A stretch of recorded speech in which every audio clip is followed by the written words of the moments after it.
ठाण्यातील उपवन परिसरातील नियोजित अंतर्गत मेट्रो मार्गिकेमुळे बाधित होणाऱ्या लघु उद्योजकांवर अन्याय होणार नाही यासाठी मेट्रो अधिकाऱ्यांना पर्यायाचा विचार करण्याच्या सूचना दिल्या आहेत। सर्वेक्षणानंतर बैठक घेऊन यावर निर्णय घेण्यात येईल अशी माहिती आमदार संजय केळकर यांनी दिली।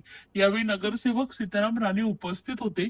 अंतर्गत रिंग मेट्रोचं काम ठाण्यात सुरू झालं असून उपवन परिसरातील लघु उद्योजक येथील नियोजित मार्गिकेमुळे बाधित होणार आहे। या उद्योजकांनी काही दिवसांपूर्वी आमदार संजय केळकर यांची जनसेवकाचा जनसंवाद या कार्यक्रमात भेट घेऊन दिलासा देण्याची मागणी केली होती। केळकर यांनी आज मेट्रो अधिकारी, स्थानिक नगरसेवक सीताराम राणे आणि लघु उद्योजकांसह या परिसराची पाहणी केली। यावेळी केळकर आणि स्थानिक उद्योजकांनी अधिकाऱ्यांना काही पर्याय सुचवले। येथील उद्योजक गेली 50 वर्षे व्यवसाय करतात।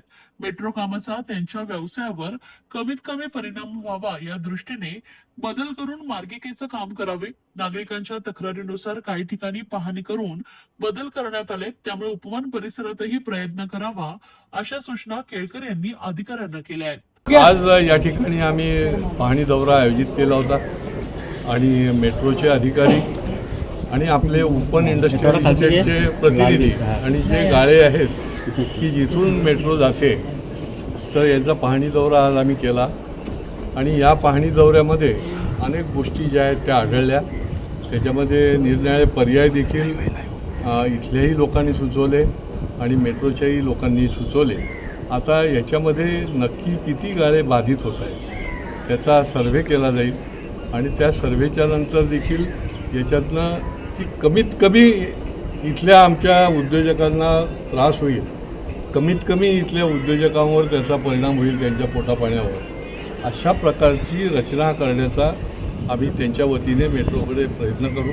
आणि मला निश्चितपणे खात्री आहे आता काही ठिकाणी मेट्रोने आपल्या जागाही बदलल्या, स्टेशनची जागाही पुढे नेल्या, तर त्या पद्धतीने जे जे टेक्निकली शक्य आहे ते करून घेण्याचा आपला प्रयत्न। साहेब, जे गाड्याधारक आहे त्यांचं म्हणणं की आम्हाला जर बाधित झालो इथे तोडलं तर आम्हाला इथेच कुठेतरी जागा द्यावी, कुठे लांब नको द्यायचा का? त्यांना एका वाक्यात सांगायचं म्हणजे त्यांना कुठेही लांब जाण्याचा तर प्रश्नच नाही, परंतु जे बाधित किती होतील ते एकदा कळलं की त्यांना त्या ठिकाणीच आपण कशा पद्धतीने त्यांचं अकोमोडेशन करता येईल, स्थलांतर, ते देखील बघू। त्यांना कुठलाही त्रास होणार नाही त्यांच्या, कारण हे लघु उद्योजक आहेत, MSMEमध्ये येतात, छोटे छोटे उद्योग आहेत। 50 वर्षापासून हे लोक इथे आमचे आहेत, 2-3 हॉटेल पण आहेत तिथे। पण ते सगळं एकदा सर्वे झाला आठवड्याभरामध्ये की त्याच्यानंतर त्याचं ताबडतोब आपण मीटिंग घेऊन काय त्याच्यामध्ये करता येईल आणि दुसरा पर्यायसुद्धा जो आहे तो देखील तपासून बघायचं आपण मेट्रोच्या अधिकाऱ्यांना सांगितलं आहे की जेणेकरून कुठलंही काही होणार नाही। आत्ता समजा 13 होतील, 20 होतील,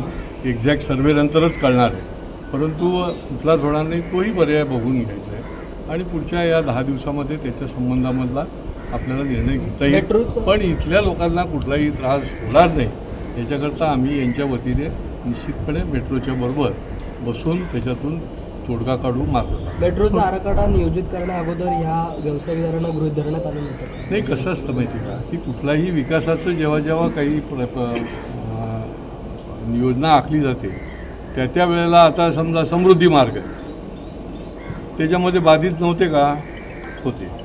त्याच्यामध्ये शेतकऱ्यांची जमीन नव्हती का? होती। तर ते करत असताना मिनिमम काय काय करता येईल ते खरं म्हणजे बघायला लागतं आणि त्या दृष्टीने आता सर्वे झाल्यावर आपल्याला कळेल की कमीत कमी बाधित कसं होणार आहे। ते एकदा लक्षात आलं की त्याच्यावरच्या उपाययोजना ज्या आहेत त्या आपण त्यांच्या डोक्यावर बसून करून घेऊ। आज का जो एसोसिएशन ने जो मीटिंग लिया था आज का, वो इसी आधार पे था कि उपवन इंडस्ट्रियल एसोसिएशन की तरफ से जो गाले रिंग मेट्रो प्रोजेक्ट में जो बाधित हो रहे हैं उसको कम से कम हम बाधित हो वो चर्चा की है हमने संजय केलकर साहब के साथ में, और उन्होंने हमें आश्वासन दिया है कि हम कोई ना कोई बीच का रास्ता ज़रूर निकालेंगे और उपवन इंडस्ट्रियल एसोसिएशन को कम से कम तकलीफ़ हो इस तरीके का नियोजन हम करके देंगे। लेकिन इतने सालों से हम 50 साल से यहाँ पर अपना धंधा व्यवसाय कर रहे हैं, अलग अलग प्रांत के लोग, अलग अलग स्टेट से लोग आके यहाँ पर अपना रोजी रोटी, अपना धंधा शांतिपूर्वक कर रहे हैं। तो हमारा एक ही बोलना है कि इतने साल से जो लोग आज यहाँ पर बैठे हुए हैं, आज एक सेकंड में अगर तुम उनको बोलो कि गाला खाली कर दे तो कहाँ जाएंगे। तो हमारा सरकार से यही बोलना है कि कम से कम लोगों को यहाँ पर नुकसान हो, ये आप प्लीज़ हमारा आप निवेदन स्वीकार कीजिए और लोगों को तकलीफ़ ना हो, क्योंकि हम लोग ऑलरेडी 3 से 4 बार रोड वाइंडिंग में ये झटके खा चुके हैं। तो अब हम इससे ज़्यादा और नहीं सह सकते, ये हमारा सरकार से अपील है।